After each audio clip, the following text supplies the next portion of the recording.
We are now joined on Zoom by Ghana's former finance minister, Seth Terkper, to help us make sense of what exactly going back to the IMF means for the Ghanaian economy. Now, good evening to you, sir, and welcome to this night. So, some years back, you received a similar directive to return to the IMF for a bailout. Were the conditions precedent similar to what it is today? Yeah, thank you very much, and good evening to your viewers. They are not entirely the same.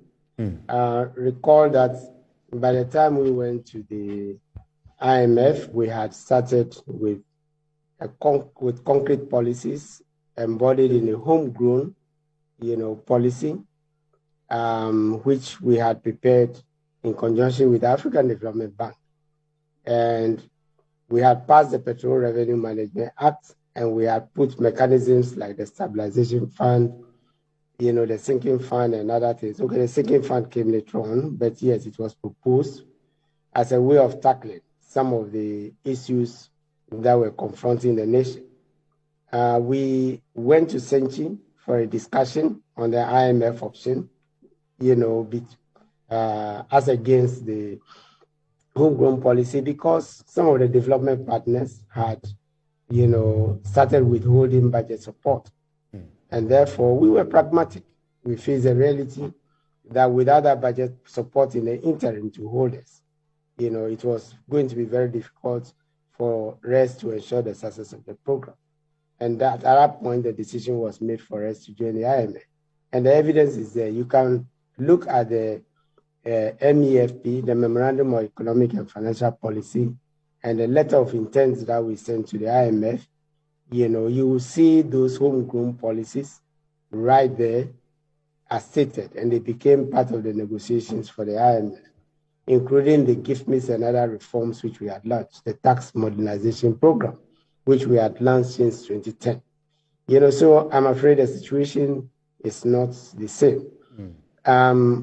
When you hear the deputy leader stating that they were going to the IMF because of global crisis.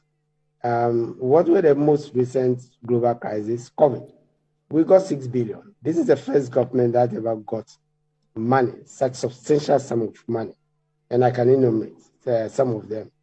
IMF COVID loan, 1 billion. Bank of Ghana, 1.7 billion, all in US dollars. Later in 2021, we got the SDR, to cushion governments on the effect of COVID.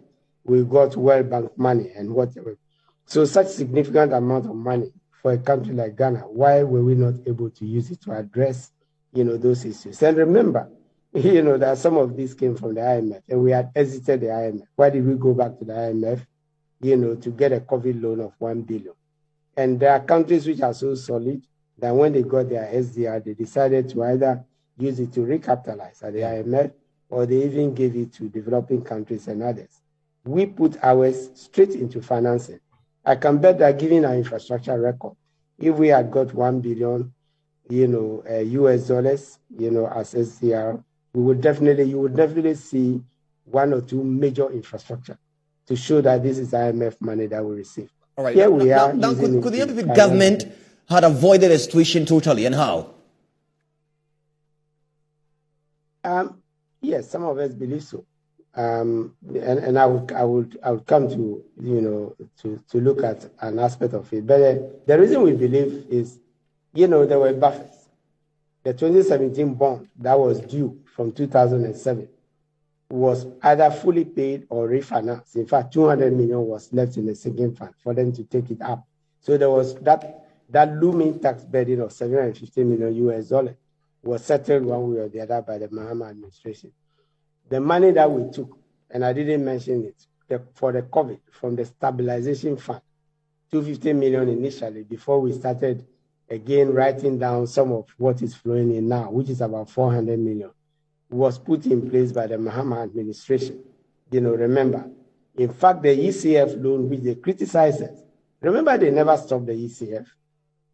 So it wasn't that the MPP continued, to implement the ECF after we lost in 2017. They collected part of the money. We gave the remainder of the money. In fact, we gave all of our ECF from the IMF, to the Bank of Ghana, to support, the reserves. And then we relied on the World Bank and others to support the budget. So they took the money. When they came in, with 3 oil fields, which is the other thing I want to mention, as against 1, they didn't opt to say that, we are a proud nation, we don't want that money. They took it, and they took the SDR. So what is that pride? We had already gone to the fund for all these resources, and yet the situation did not improve.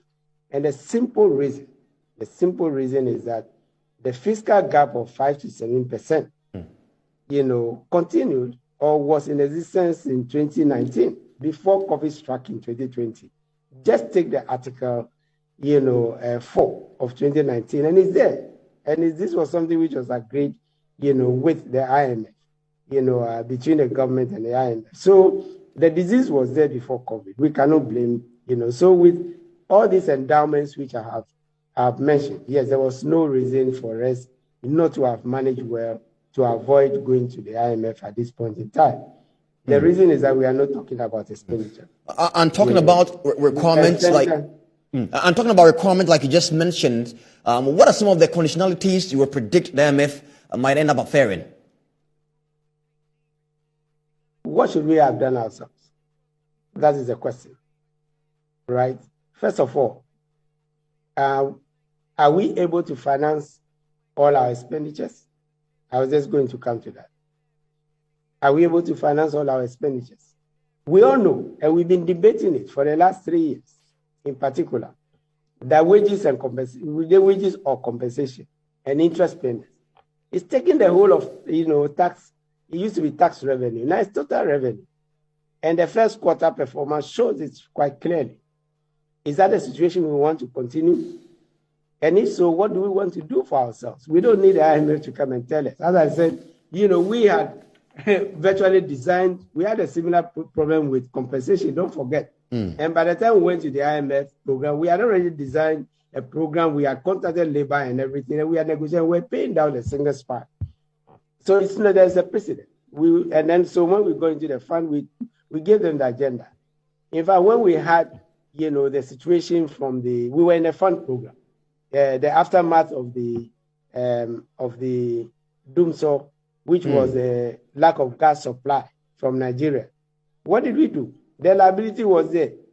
After we got Mary and others to fix it, we came out with ESLA. It wasn't part of the fund program. We were in the fund, but the fund didn't know that we were going to take that. It wasn't in the review. We never told them. Otherwise, someone would say that the fund is the one imposing the ESLA. That charge, that there has never been that charge that the fund forces, even an IMF program, to do ESLA. We did it ourselves. All right. The fund would have preferred that we use the money in the sinking fund to reduce the deficit. We insisted that we want to use it to reduce debt.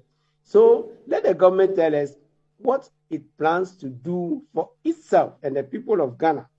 And that is what they are going to put on the table. All right. And then if there's a divergence, then we can blame the IMF. But in the absence of a policy, I'm afraid we shouldn't be blaming the IMF, before we even started the discussion. But by the way, let me mention that a quick one, please. There was a staff review.